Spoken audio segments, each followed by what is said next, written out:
বৃষ্টি ঝরছে, হবিগঞ্জে বাঁধ ভেঙে 15 গ্রাম প্লাবিত। তিস্তার পানি বেড়ে স্বল্পমেয়াদী বন্যার শঙ্কা। কক্সবাজারে সতর্কতা মানছেন পর্যটকরা।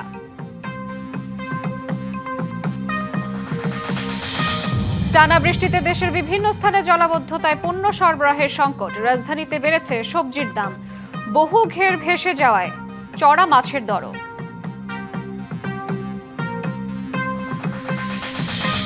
সরকার আসার পর বিএনপির সাংগঠনিক তৎপরতায় ভাটা। সাময়িক দাবি নেতাদের শৃঙ্খলা ও দলীয় ঐক্য সুসংহত করতে হাই কমান্ডের নির্দেশনা। বদলির আদেশ জারির 3 মাস পরও শরীয়তপুরের নড়িয়া থানায় বহাল ভারপ্রাপ্ত কর্মকর্তা বাহার মিয়া। আটক বাণিজ্য সহ নানা অভিযোগ স্থানীয়দের।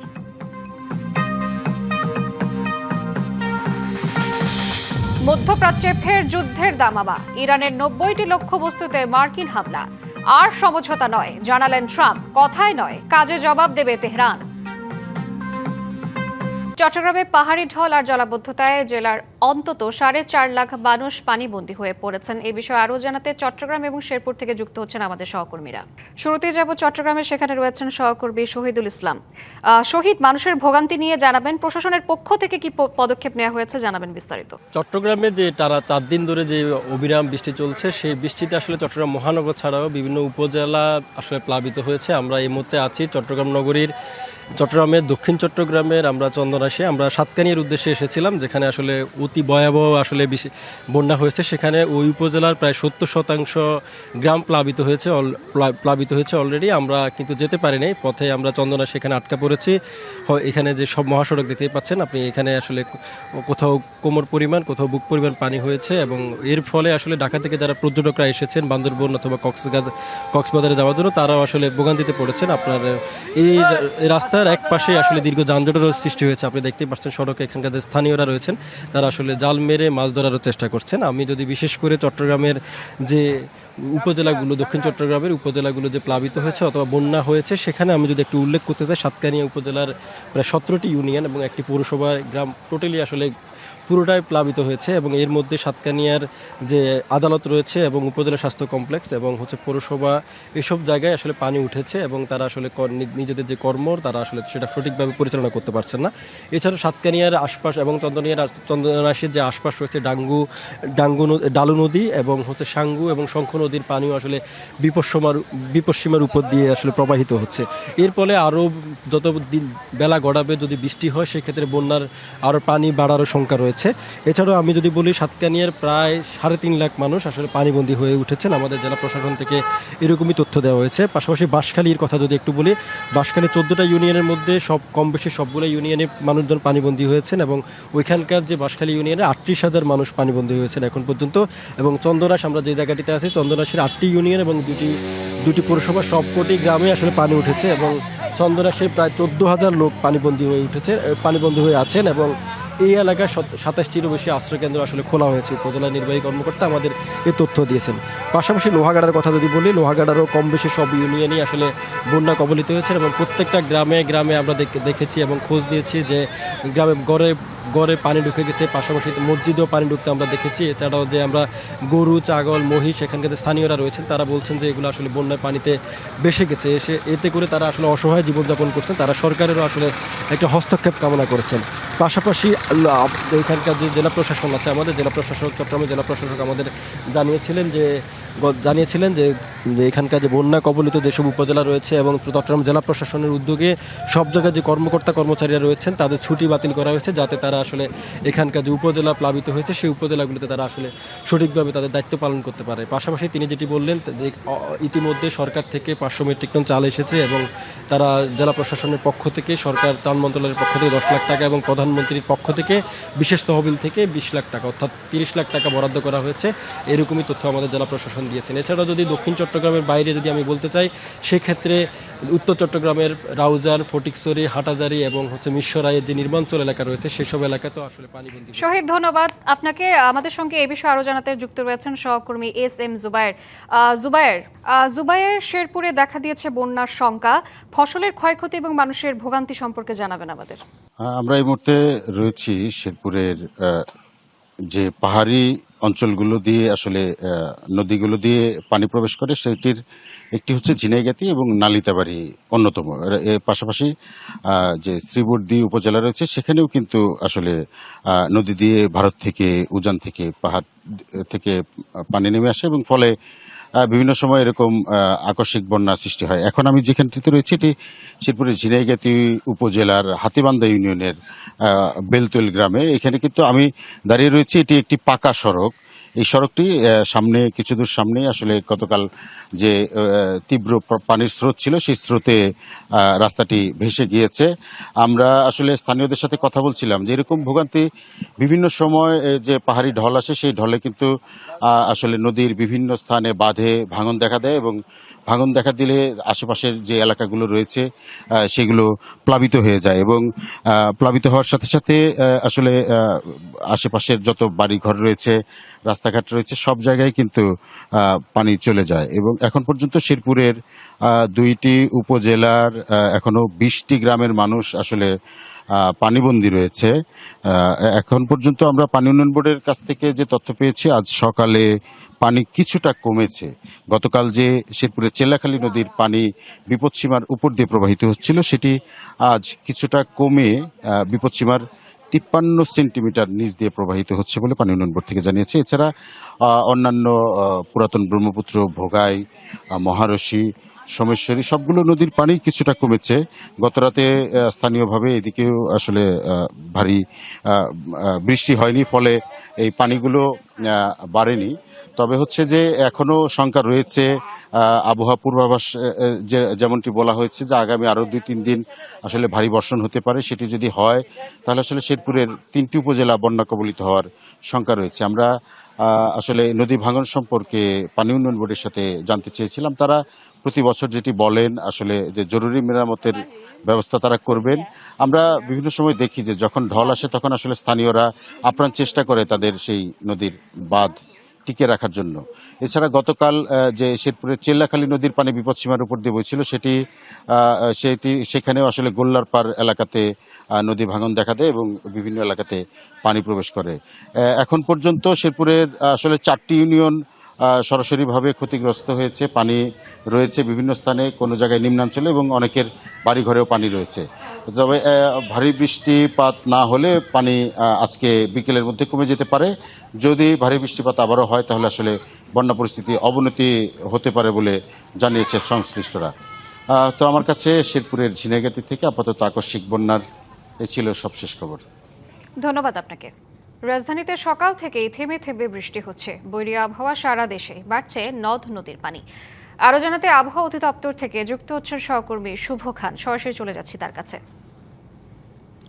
শুভ, এই বৃষ্টি কয়দিন থাকতে পারে, কি বলছে আবহাওয়া অফিস, জানাবেন? জি শ্রাবন্তী, আসলে এই মুহূর্তে দেখতে পাচ্ছেন যে আবহাওয়া অফিসে রয়েছে এবং আবহাওয়া অফিসের আবহাওয়াবিদ বজলুর রশিদ তিনি যেমনটি বলেছেন যে 11 থেকে 12 তারিখের পর থেকে বৃষ্টির যে ভারী যে বৃষ্টি, এই ভারী বৃষ্টি অনেকটাই কমে আসবে। তবে তিনি এমনটাও বলেছেন যে জুলাই মাসে স্বাভাবিক যে বৃষ্টিটা হয় সেই বৃষ্টি আসলে চলমান থাকবে। তবে যে ভারী বৃষ্টি এখন হচ্ছে এই ভারী বৃষ্টিটা 11-12 তারিখ থেকে অনেকটাই কমে আসবে। ইতিমধ্যে গতকালকের আগের দিন যে 24 ঘন্টার যে বৃষ্টির যে রেকর্ড করা হয় সেটি কিন্তু চট্টগ্রামে সবচেয়ে বেশি ছিল 329 মিলিমিটার। সেই বৃষ্টি চট্টগ্রামে অনেকটাই কমে এসেছে। আজকের যে রেকর্ড করা হয়েছে সেটি মাত্র 211 মিলিমিটার। তার মানে অনেকটাই কিন্তু চট্টগ্রামের বৃষ্টি কমে এসেছে এবং ঢাকার পার্শ্ববর্তী ফরিদপুর, খুলনা, বরিশাল, রাজশাহী এসব জায়গায় বৃষ্টি হচ্ছে, ভারী বৃষ্টি হচ্ছে। তবে অন্য ঢাকার পার্শ্ববর্তী এরিয়াতে যেমন বৃষ্টি হচ্ছে তার তুলনায় ঢাকাতে অনেকটাই বৃষ্টি কম হচ্ছে, এমনটাও আসলে তিনি বলেছেন। যদি আপনাকে আমি একটু বৃষ্টির রেকর্ডটা বলি যে আসলে চট্টগ্রামে গত 24 ঘন্টার যে বৃষ্টি রেকর্ড করা হয়েছে, চট্টগ্রামে 211 মিলিমিটার, সাতক্ষীরা 179, গোপালগঞ্জ 163, আমবাগান 153, এরপরে টাঙ্গাইলে 124, এরপরে আপনার কক্সবাজারে 99 মিলিমিটার, ফেনীতে 97 এবং রাজশাহীতে 91 মিলিমিটার বৃষ্টি রেকর্ড করা হয়েছে। তবে অনেকটাই বৃষ্টি কমে এসেছে, তবে এখনো ভারী বৃষ্টির সংখ্যা যেমনটি রয়েছে, তবে 11 এবং 12 তারিখ থেকে বৃষ্টি অনেকটাই কমে আসবে এবং স্বাভাবিক জুলাই মাসের যে বৃষ্টিতে সেটি আসলে হবে। তবে ইতিমধ্যে আসলে ভারী বৃষ্টি হওয়ার সংখ্যা কালকের পর থেকে অনেকটাই কম এবং ঢাকাতে আজকে দুপুরের পর থেকে বৃষ্টি কমে আসতে পারে। ঢাকার পার্শ্ববর্তীতে যেমন বৃষ্টি হচ্ছে সেই তুলনায় ঢাকাতে অনেকটাই কম বৃষ্টি হচ্ছে বলেও এই আবহাওয়াবিদ জানিয়েছেন এবং ঢাকাতে আজকে বিকাল থেকে অনেকটাই বৃষ্টি কমার সম্ভাবনা রয়েছে এবং ঢাকার বাইরেও আসলে আগামীকালকে থেকে বৃষ্টি কমার সম্ভাবনা রয়েছে, এমনটাই জানিয়েছে আবহাওয়াবিদ বজলুর রশিদ। শ্রাবন্তী। শুভ, আপনাকে ধন্যবাদ। অশান্ত বঙ্গোপসাগর, বহাল আছে 3 নম্বর স্থানীয় সতর্কতা সংকেত। কক্সবাজার সৈকতে সর্বত্র উঠছে লাল নিশানা, কিন্তু সেই সতর্কবার্তার চেয়ে যেন সেলফি আর সমুদ্র স্নানের আকর্ষণই বেশি টানছে পর্যটকদের। সমুদ্রেরও ভাষা আছে, কখনো নীল জলরাশি দিয়ে ডাকে, আবার কখনো গর্জে ওঠে। কক্সবাজার টানা বৃষ্টি, কালো মেঘে ঢাকা, আর একের পর এক আছড়ে পড়ছে বিশাল ঢেউ। সৈকতে উঠছে লাল নিশানা। বৈরী আবহাওয়ায় পর্যটক কম, তারপরেও যারা এসেছেন তাদের বেশিরভাগই বলছেন আগের টিকিট কাটা ছিল, তাই ফিরে যাওয়া সম্ভব হয়নি। কিন্তু সমুদ্রের সৌন্দর্য দেখতে এসে অনেকেই ভুলে যাচ্ছেন এই সৌন্দর্যেরই আছে ভয়ঙ্কর এক রূপ। এই ওয়েদারটা খুবই কম, রেয়ার। মানে আমার এইটুক লাইফে মানে এত সুন্দর ওয়েদার কখনো দেখি নাই। এখন তো মানুষও নাই, তারপরে ঠান্ডা পরিবেশ, তারপরে বৃষ্টি পড়তেছে, মানে আলাদা একটা অন্যরকম একটা কক্সবাজার। লাল নিশানা চোখের সামনে, মাইকে বারবার সতর্কবার্তা, তবুও কেউ হাঁটু পানিতে, কেউ কোমর সমান পানিতে। উত্তাল ঢেউয়ের সঙ্গে চলছে ছবি তোলা, ভিডিও করা, উচ্ছ্বাস আর চিৎকার, যেন বিপদকে হার মানানোর এক অদ্ভুত প্রতিযোগিতা। বৃষ্টির মধ্যে একটু প্রতিকূল আবহাওয়া, একটু তো আসলে যে মানে যা এক্সপেক্ট করে আসছিলাম সেটা আসলে মানে হয়তো এনজয় করতে পারছি না এখন পর্যন্ত। বিপদ সীমার মাঝখানে থেকে আপনারা ভিজিট করতে পারবেন। আর আপনি হয়তো দেখতে পারতেছেন আমি তো সমুদ্রে নামছি না। একটি বড় ঢেউ, একটি ভুল পদক্ষেপ আর মুহূর্তে বদলে যেতে পারে আনন্দ ভ্রমণের পুরো গল্প। অথচ সৈকতের অনেক জায়গায় পর্যাপ্ত নিয়ন্ত্রণ বা নজরদারি চোখে পড়ে না, তাই সতর্কবার্তা যতটা শোনা যাচ্ছে মানা হচ্ছে তার চেয়ে অনেক কম। ওয়েদার ভালো হওয়া পর্যন্ত ওয়েট করব, ভালো না হলে আর সমুদ্রে নামতে পারবো না, এখানে বিচেই থাকতে হবে। সবার জন্য না, সবার জন্য না, কারণ রিস্ক আছে, তো আপনার যে অনুমতে নিয়ে যেতে পারে, এটা রিস্ক আছে। আবহাওয়া অফিস বলছে বৈরী আবহাওয়া অব্যাহত থাকায় সমুদ্র উত্তাল থাকবে রবিবার পর্যন্ত, তাই সতর্ক সংকেত প্রত্যাহার না হওয়া পর্যন্ত সমুদ্রে না নামার অনুরোধ প্রশাসনের। Ariful Islam, DBC news, Cox's Bazar. টানা বৃষ্টিতে দেশের বিভিন্ন স্থানে জলাবদ্ধতার কারণে পণ্য সরবরাহে দেখা দিয়েছে সংকট। এতে রাজধানীর বাজারে বেড়েছে সবজির দাম। এক সপ্তাহের ব্যবধানে শসার দাম কেজিতে প্রায় 20 টাকা বেড়ে বিক্রি হচ্ছে 80 টাকায়। টমেটোর দাম 240 টাকা কেজি, বেগুনের দাম ছাড়িয়েছে 100 টাকা। দেশের বিভিন্ন জায়গায় ভেসে গেছে মাছের ঘের। এতে দাম বেড়েছে চাষ করা বিভিন্ন জাতের মাছের। এক সপ্তাহের ব্যবধানে ব্রয়লার মুরগির দাম আরেক দফা বেড়ে বিক্রি হচ্ছে 210 টাকা কেজিতে। গত 2 সপ্তাহ ধরেই ধাপে ধাপে বাড়ছে পোলাও এর চালের দাম। সবশেষ গত সপ্তাহের তুলনায় দাম বেড়ে এখন দাম ঠেকেছে 190 টাকায়। এদিকে বাজেটে নিত্য 60টি পণ্যের কর ছাড় দেয়া হলেও এখনও এর প্রভাব নেই বাজারে, তাই দাম নিয়ন্ত্রণে বাজার তদারকির পরামর্শ ক্রেতার। সরকার গঠনের পর থেকে সাংগঠনিক তৎপরতায় ঝিমিয়ে পড়েছে বিএনপি। দীর্ঘদিন ধরে মেয়াদ উত্তীর্ণ কমিটি কার্যক্রমে স্থবিরতা, তৃণমূলের সঙ্গে সমন্বয়ের ঘাটতি ক্রমেই দৃশ্যমান হচ্ছে। একদিকে সরকার পরিচালনায় ব্যস্ততা, অন্যদিকে মাঠের কর্মকাণ্ডে ভাটা। এমন ভারসাম্যহীন বাস্তবতা থেকে নেতাকর্মীদের চাঙা করতে দলকে ঢেলে সাজানোর উদ্যোগ নিয়েছে বিএনপি। দলের হাইকমান্ড সম্প্রতি বৈঠক করেছেন ঢাকা জেলা ও মহানগর নেতাদের সাথে, দিয়েছেন বেশ কিছু নির্দেশনা। নেতারা বলছেন শিগগিরই সাংগঠনিক ছন্দে ফিরবে বিএনপি। বিএনপি সরকারের বয়স প্রায় 6 মাস হতে চললেও দলটির সাংগঠনিক গতি নিয়ে উঠেছে নানা প্রশ্ন। দলীয় কার্যক্রমে ভাটা, পার্টি অফিসে আগের চেয়ে নেতাকর্মীদের আনাগোনা কমে যাওয়া সহ বিএনপির সাংগঠনিক রূপ যেন চোখেই পড়ছে না। এমন পরিস্থিতিতে গত শনিবার সন্ধ্যায় ঢাকা জেলা ও মহানগর নেতাদের নিয়ে তাৎক্ষণিক বৈঠক করেন বিএনপি চেয়ারম্যান তারেক রহমান। বৈঠকে সংগঠনের শৃঙ্খলা বজায় রাখা, ঐক্য সুসংহত করা এবং জনগণের সঙ্গে নিবিড় যোগাযোগের ওপর বিশেষভাবে গুরুত্বারোপ করেন তিনি। সরকারে আসার পর সাংগঠনিকভাবে বিএনপিতে স্থবিরতার কারণ কি? নেতারা বলছেন, দায়িত্বপ্রাপ্তদের অনেকেই এমপি মন্ত্রী হয়েছেন, তবে দ্রুতই কেটে যাবে স্থবিরতা। যারা দল পরিচালনা করে তার বড় অংশটাই এখন সরকারে আছে। আমার ধারণা যেটা আমাদের সাংগঠনিক প্রসেস সেটা আছে, আরও গতি পাবে খুব সহসায়। তারপরে দল আবার পূর্বের মতন আরও বেশি গতিতে এগোতে পারে। যদি সরকার ভালো কাজগুলো করেন তখন মানুষ প্রশংসা করবে বিএনপির, আর মানুষের এই প্রশংসায় বিএনপিকে জনপ্রিয় করবে। তো এটা যেমন একটা দিক, আরেকটা হচ্ছে যে সাংগঠনিক যে কাঠামো, সেই কাঠামোটা ঠিকঠাক মতো রাখা, সে ব্যাপারে মানে দলের বিভিন্ন পর্যায়ে নেতৃবৃন্দ, জেলা পর্যায়ের নেতৃবৃন্দ, থানা পর্যায়ের নেতৃবৃন্দ, উপজেলা পর্যায়ের নেতৃবৃন্দ, পৌর নেতৃবৃন্দ সবাই ওয়াকিবহাল আছেন, প্রত্যেকের কাজ করছেন। তাৎক্ষণিক ওই বৈঠকে নেতাকর্মীরা নিয়মিত পার্টি অফিসে যাচ্ছেন কিনা সে বিষয়েও জানতে চান বিএনপি চেয়ারম্যান।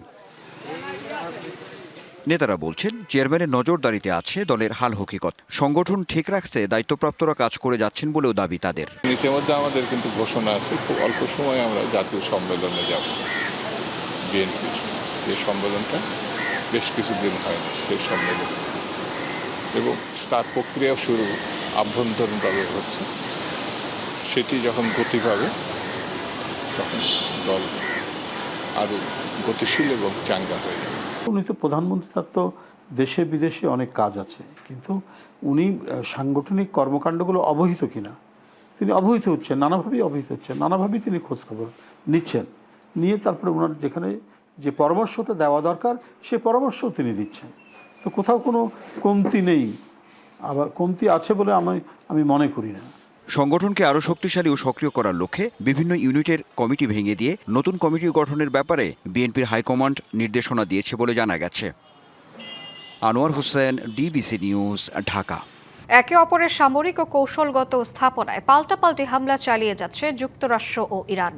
তেহরানের সাথে আর কোনো সমঝোতা নয় বলে সাফ জানিয়ে দিয়েছেন মার্কিন প্রেসিডেন্ট ডোনাল্ড ট্রাম্প।